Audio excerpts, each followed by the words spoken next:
Hey everybody, it's Brooke with The Buttered Home and welcome to my messy kitchen.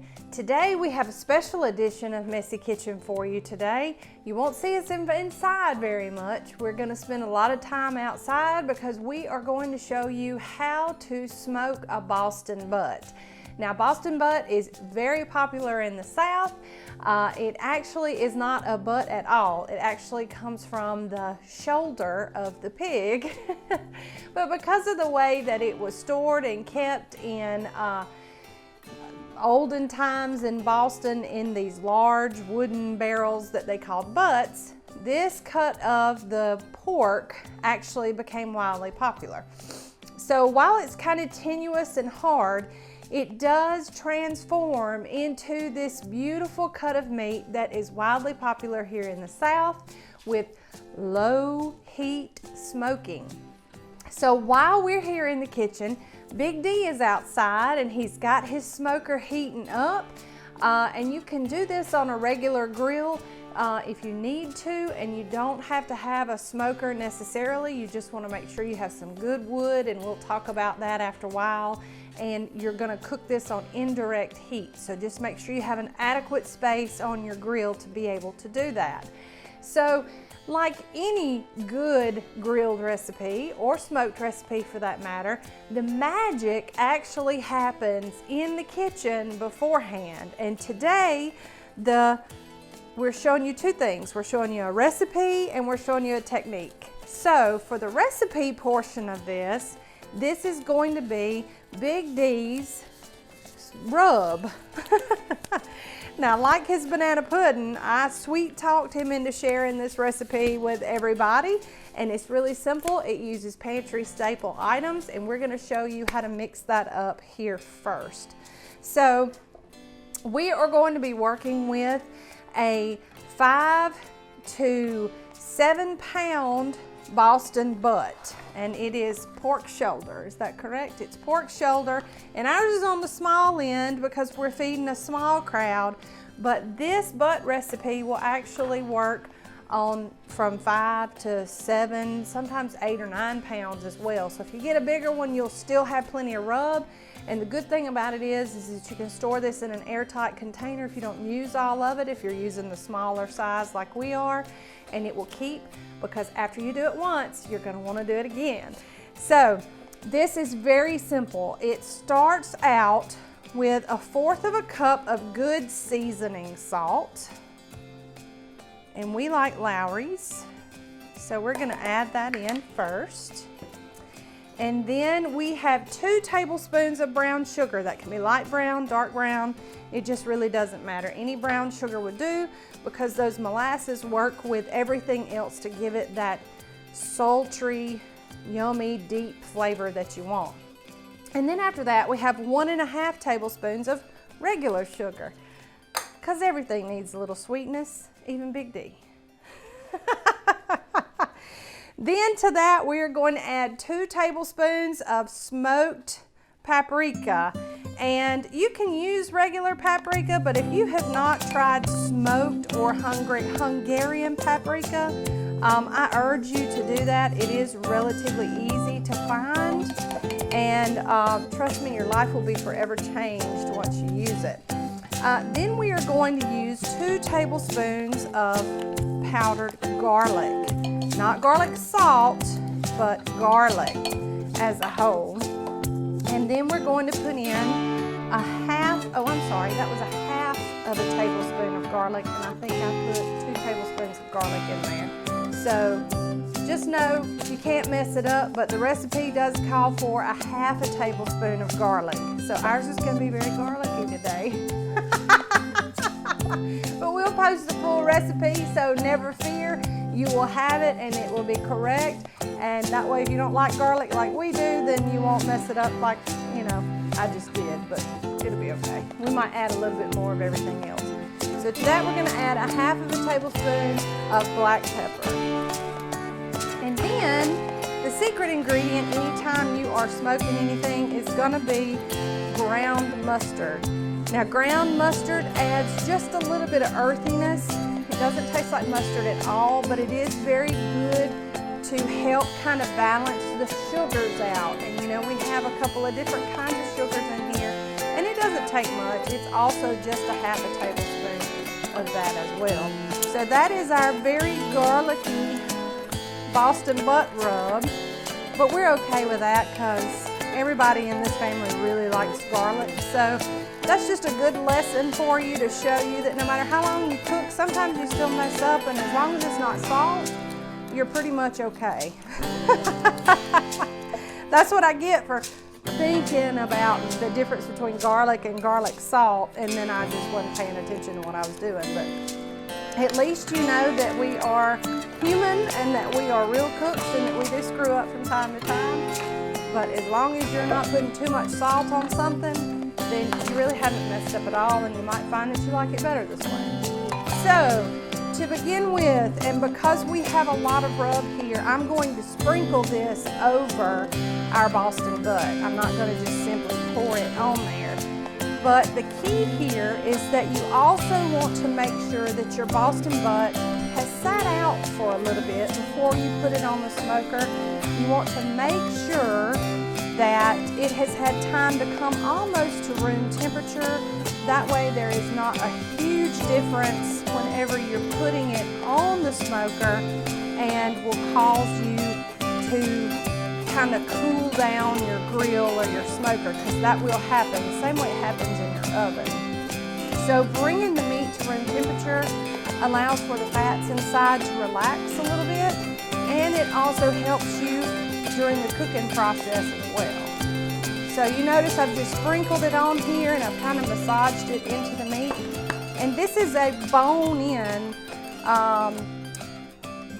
Boston butt, and bone-in is key because something just happens. I mean, I can't really explain it, but we only use bone-in Boston butts. And you see this beautiful fat cap right here?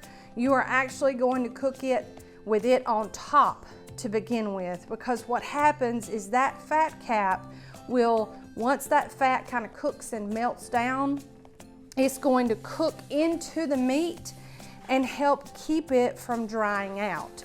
So I know I mentioned before that Boston butt or pork shoulder can be kind of tenuous and tough. This fat cap keeps that from happening, along with the low and slow cook time. Now, general rule of thumb on smoking a pork butt is about an hour per pound. So you just want to make sure that you have time to stay with it. Like so many other good things, you don't want to leave this because it will dry out if you cook it too long. So it's very important that you keep in mind how big it is, and then try to gauge about how long it's going to take it to cook. So we have about a 5-pound Boston butt, so we're looking at about a 5-hour cook time at 250 to 300 degrees is what you want, ideally what you want your grill to be at. So you want to make sure that you keep a close eye on that and make sure it doesn't deviate too much from one of those two temperatures. When we put it on, it's going to go down a little bit, but you really don't want it to drop below 250. And after it's been on for a little while, once everything heats up inside, you don't want to see it rise above 300. So just like a good custard on the stove, or if you're browning something with a broiler in the oven, you just want to make sure that you stay with it. Boston butt is an act of love and commitment, so it's not one of those things that you can just put in the oven and kind of walk away from. So, and trust me, it'll be in how it tastes, you know. So it's real important that you stay with it, but it's not hard either. So we're gonna let this guy continue to hang out and bathe in his rub while we get our grill up to temperature. And then we're gonna take him out, unwrapped, and put him on the grill to cook for a little while, probably about half of that cook time, and just get seared on indirect heat. And we will come back and we will show you how that works and how we determine to take it off and wrap it to finish it up. So we'll be right back.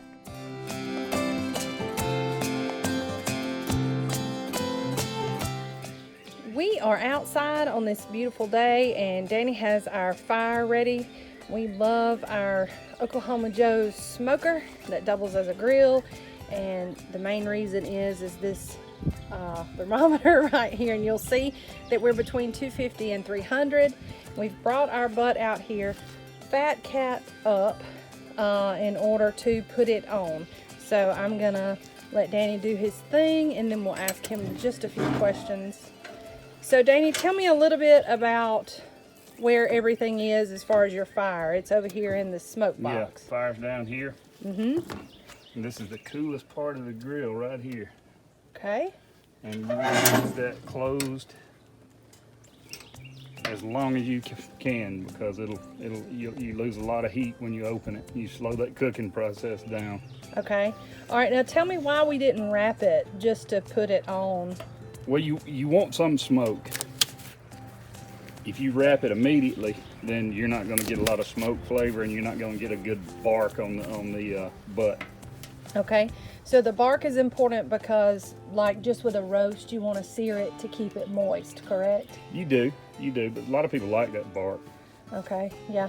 All right, so we have started the process. We're gonna check this. Like I said, we have a 5-pound butt, and at 1 hour per pound, we're gonna check this at about 2.5 hours in and see that it is ready to wrap or not. That's correct, right? Yep. Okay, so we'll be back in just a few. Y'all hang on. Okay, we are back. We are halfway at our cooking time, and we are about to check the Boston butt. Ooh, big smoke cloud. Let's see if I can't get in there. The light's not real good right here where we are. So it's a little dark, but you can see it's got a good crust starting on it. And when Danny takes it out before we wrap it, you'll see it a little bit better. It's hot too. But wow, look at that. Is it not gorgeous? It's got a good bark on it already. So now we are going to wrap it. And we've got 2 large pieces of heavy duty foil. Keep in mind, during this time, he has kept a close eye on the temperature to keep it between that 250 and 300 degree mark. Now, he's flipping it over and wrapping it in a second piece of foil. And our fire is going to town in there since we opened it up and it's getting the wind in there. All right, and now it's about to go back on the indirect heat again. So this will actually finish the cooking process. We'll keep a close eye on the temperature as before, and we will be back to show you the finished product.